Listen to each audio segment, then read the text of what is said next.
Oh, Nimet has already joined. Dear Nimet, hello, nice to see you. I met Nimet as an executive coach.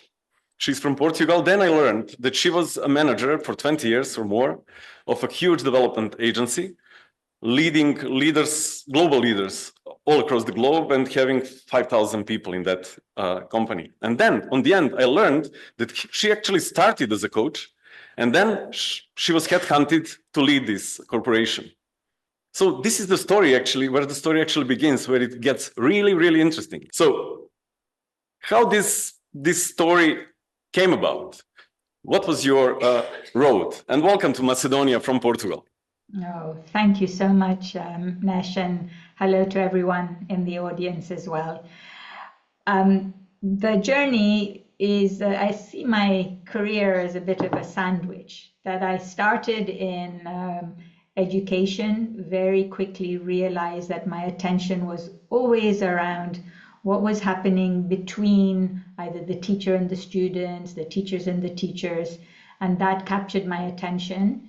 And very quickly went into building and learning about emotional intelligence, people skills, realized that running trainings only was not making as big a difference as starting to work with systems and with leaders who themselves also needed support on that. Then was headhunted into the Aga Khan Development Network and started as a deputy to the director and very quickly got promoted. I think my enthusiasm was a breath of fresh air for everyone. Through quick successions of promotions, ended up being the global director of an organization running schools in over 13 countries in very disadvantaged areas of the world. And so, of course, the challenge as an executive was huge mission, huge vision, great need, limited resources, both in terms of capacity, capability, and multiple stakeholders, from volunteers to governance and different cultures in different countries. And part of why I'm so pleased to be here, sharing the topic that you're doing is I did experience burnout in a very significant way. And thanks to my previous experience, was able to catch it and start to make the journey out. So today I'm in my early 60s, in a new chapter in my life, taking the experiences of both pre-executive and during executive to now really realize what was missing for me that made the work hard and what were the wonderful things that had made the work so satisfying and supporting organizations and leaders around that. Beautiful, because I know you as somebody who is very thoughtful and wise and holistic. I just want to bring you back to shoes. So you came there from the coaching position. Now you're a leader. Being a coach, you would coach leaders to do things. But then in the position of a leader, what was that nobody prepared you for, that surprised you? So you mentioned you had also a burnout, etc. Okay. Yes, so thank you for that question. And you would think as a coach of leaders, I would have come in very wise already. But there is a difference between being on the outside of something, able to see, and especially working on as a coach, the inner realities for leaders and the choices. So what I was not prepared for was that getting really clear as a leader on what the roles and responsibilities and accountability was. Because sometimes I would take accountability for things that were nothing to do with me.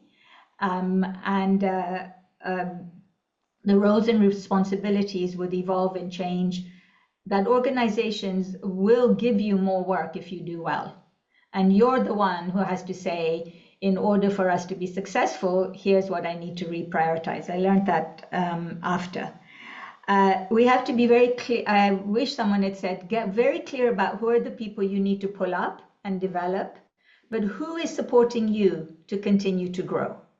And that was my blind spot, is I didn't set up for myself enough coaching and support along the way. The other thing nobody prepared me for was, while I had an understanding that people all have their own inner world, how prevalent that is in organizations, especially when you're working with peers who are also leaders in other departments or other organizations, is they are focused on their piece. And to have their attention on collaboration requires curiosity and understanding and relationship building way before the agenda can be spoken about. So relationships became even more important. I wish someone had said, first thing you do is build relationships, and understand other people's priorities so that you can begin to match them. My own growth and success had goodwill, but also people who did not appreciate that there was promotion. So someone preparing me that you're going to have people who will love you and support you, and others who'll have a problem with your success. And how do you continue to stay focused on what you're doing around that? And that as leaders, for someone to have early on said to me, how you are is influencing the culture. So if you're not looking after yourself and your inputs and how you do that input, you are unaware that you are influencing the culture yourself. So these were some, Nesh, and I could go on, but I know time is very preciously tight for this session. But it's beautiful to listen to you. The tone that you are mentioning is suggesting, and it reminded me on a quote that my friend once said to me, like the leadership role, we do not realize how lonely it is, how lonely leaders are in their shoes, right? Many people around them, many things, many etc., but they are alone in that. So I'm asking the coach today, I'm bringing you back to today, right? And ask if you could give yourself 2 advices to the Nimet who was leading the huge company. What would it be? Well, so to my 20-year younger self, okay, and I say that to myself even today, it's sort of the guiding principle for me now is, what kind of person are you becoming? So I would have asked myself to keep that uppermost. And why do I say that? Is the more stressed, burnt out, the more time zones I was traveling, my sleep was very disrupted. And so my own well-being became on the back burner. And consequently, no matter what my intentions were, our bodies take a toll. It takes a toll on our perception, on our ability to engage and notice. And so I became less and less aware of the emotional side of my team. And that's not the kind of person that I was relating. So the further away that, so the advice would be stay close to your values.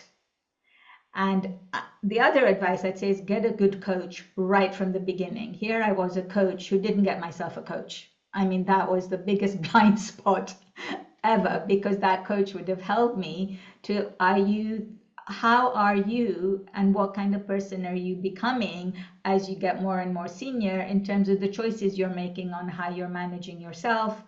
And the other thing I would say is that during the journey, and many in the audience will be at different stages of leadership and will continue to grow maybe in seniority if that's a choice, is transition points. Is at transition points. So when you're moving from, let's say, a department manager to now a leader, or you get a seat on the board, or that these are transition points, and to continuously reevaluate. Firstly, is this still aligned with what interests me, where my strengths are, and the kind of person I will become in this role? And is this what I want? And the other is remembering that you are more than your role.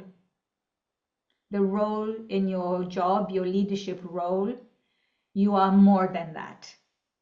And that this role is finite. It will end one day, or it will evolve, or it will change. And so paying attention to the you, who are your values and who you want to be, I think is the advice I'd give myself then, and I continue to give myself today in the choices that I'm making. Beautiful. So you are saying that I'm not my creativity and not my beauty and everything, no? In fact, you are all of it. And when those things, through being stressed or burnt out, get pushed down, because we then fall into sometimes the trap of what are good leaders supposed to do. It's that, 24/7, 3 mobile phones, I can manage on 6 hours of sleep, 4 hours of sleep. Then we lose all the rest of Right. what your team members and your organization would benefit from. Beautiful. Sentence come to my mind. You're suggesting humbleness. Be humble, they say, because you're made of dust, but also be noble because you are also made of stars, right? Yes. And the humility is beautiful because it says keep growing and learning. And there is a pleasure in that if we allow ourselves to know that I don't have to know everything. That's a hard thing to admit, but I can say that, for example, our social mentors all over Balkans, that's one huge thing that I notice at them. When the mentees, people who really need support, ask something and they don't know, they are brave enough to say, I don't know, but I'll check it out for you. Okay? And that's a huge thing to say. That's a bravery. Nimet, thank you very much. Will you leave us with some words? I would leave you with the words that know that you, each one of us, is genuinely doing the best from a place of good intention. And our actions may not always produce the results of our intention, which is positive. And that's okay, that we can change and learn how to implement our intention by learning more ways of communicating, increasing the choices. But everyone in our teams and around us are genuinely, if we ask enough, and I've learned through this as a coach, is if you ask yourself what's the intention behind some of the behaviors, they're often and nearly every time very positive. So it's a kindness towards ourselves and each other, and we can learn to improve the actions, which is what others receive, in a way that matches the delivery of our intention, that we get the outcome we want. Thank you. Wonderful. Thank you very much, Nimet. I know you, and you are an executive of TealBerry house, and I know that people you coaches, the executives you coach, are lucky to have you. Thank you very much for joining us. Thank you so much.